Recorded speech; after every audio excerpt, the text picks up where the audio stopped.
Todos, de una forma u otra, nos enfrentamos al duelo. Pero, ¿qué es realmente? Para entenderlo bien, vamos a dejar de lado las teorías. Hoy nos vamos a centrar en una historia real, la de Laura, y a través de ella vamos a ver muy de cerca cómo el dolor puede llegar a transformarse. Fijaos en esta frase: su ausencia fue como un silencio enorme en mi vida. Es potentísima, porque no habla solo de estar triste, ¿verdad? Habla de algo mucho más profundo, de cómo todo el paisaje de tu día a día de repente cambia por completo. Un silencio que se mete en todas partes. Bien, pues esta es la historia de Laura. Ella tiene 35 años y hace un año perdió a su madre. Y claro, con esa pérdida se fue una pieza clave de su vida. Para entender de verdad lo que significa ese silencio enorme, tenemos que ir un paso atrás. Tenemos que entender cómo era esa relación, ese vínculo tan fuerte que las unía. Y es que no hablamos de verse de vez en cuando, para nada. Su relación, como vemos aquí, estaba tejida en lo más pequeño, en el día a día. Esas charlas diarias, cocinar juntas los domingos, ese saber siempre cómo sacarle una sonrisa. Cada una de estas cosas es un hilo, y cuando se rompen todos a la vez, pues imagínate, se desgarra por completo la tela de tu normalidad. Vale, entonces, ¿cómo se traduce esa ausencia en la realidad? ¿Qué pasó después? Pues los primeros meses fueron, bueno, devastadores. Laura entró en una fase de dolor tan grande que la dejó como paralizada. Una parálisis emocional total. Porque, y esto es clave, el duelo no es solo estar triste, ni mucho menos. Es un cóctel de emociones muy complejo.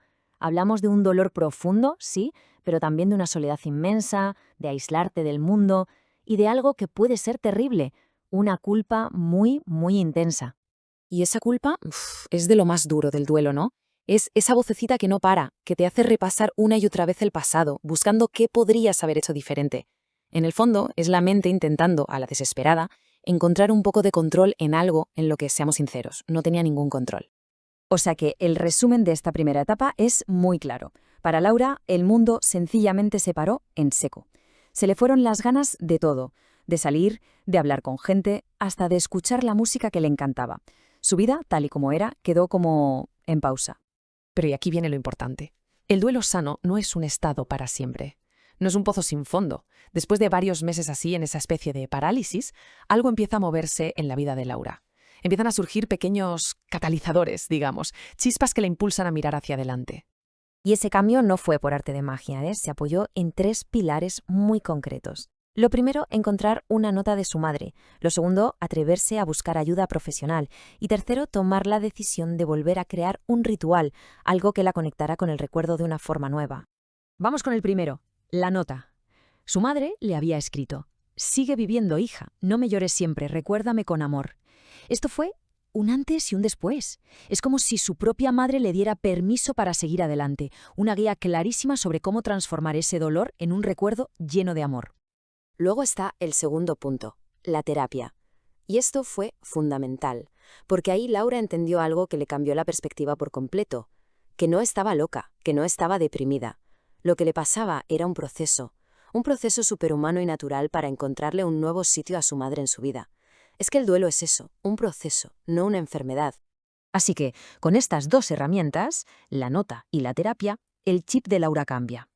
De repente, ya no se trata de aguantar el dolor y ya está. Ahora empieza a participar de forma activa en construir una nueva relación, con el recuerdo de su madre. Y esto que vemos ahora es, para mí, el centro de toda la historia. Siempre nos dicen que hay que superar la muerte, ¿a que sí? Como si fuera un examen o un bache en el camino. Pero lo que Laura descubre es que no va de eso. El objetivo es otro bien distinto: aprender a vivir con el recuerdo, integrarlo en tu vida para poder seguir adelante, pero sin que ese dolor te bloquee.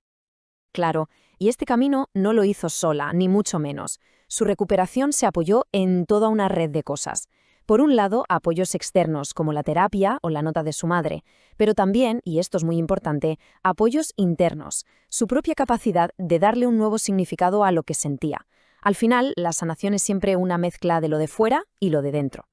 Entonces, ¿cómo sabemos que un duelo está avanzando de forma sana? Pues se empieza a ver en cosas muy concretas, como estas. Se empieza a buscarle un sentido a los recuerdos, en vez de evitarlos. Se crean nuevos rituales, como hizo Daura, que conectan con el amor que hubo, no con el vacío. Se acepta que esto lleva su tiempo y poco a poco se recuperan las ganas de funcionar, de vivir. Ojo, el dolor puede seguir ahí, pero ya no te para la vida. Y con todo esto llegamos a la gran reflexión final de Laura, a esa idea que de verdad lo cambia a todo sobre lo que pensamos que es el duelo y el dolor. Escuchad esto. Ahora, esas lágrimas ya no me paralizan, son parte del amor que sigue vivo. Es brutal, ¿no? Las mismas lágrimas que antes la hundían, ahora tienen otro significado. Se han convertido en la prueba física de que el amor sigue ahí, de que no se fue con ella. Ahí está la clave de todo. El dolor deja de ser un enemigo a batir y se convierte en un recordatorio. Un recordatorio de lo enorme que fue ese amor, de lo profundo que fue ese vínculo. Un vínculo que en lo emocional sigue completamente vivo. La historia de Laura, al final, nos enseña a distinguir muy bien. Lo que ella vivió es un duelo natural, un proceso de adaptación que va avanzando. Lo contrario sería un duelo que se enquista, ¿sabes? Cuando esa parálisis del principio no se va nunca y el dolor te impide, de forma crónica, volver a conectar con la vida. Y esto nos deja con una pregunta final para darle una vuelta.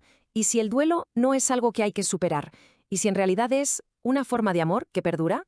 La historia de Laura nos sugiere justo eso, que el duelo no es el final de la conexión, sino la prueba de que fue tan real, tan fuerte, que sigue viva de otra manera. Toda esta visión tan profunda del duelo está basada en el análisis de José La Rosa Yabar, que es coach internacional con PNL y especialista en duelo.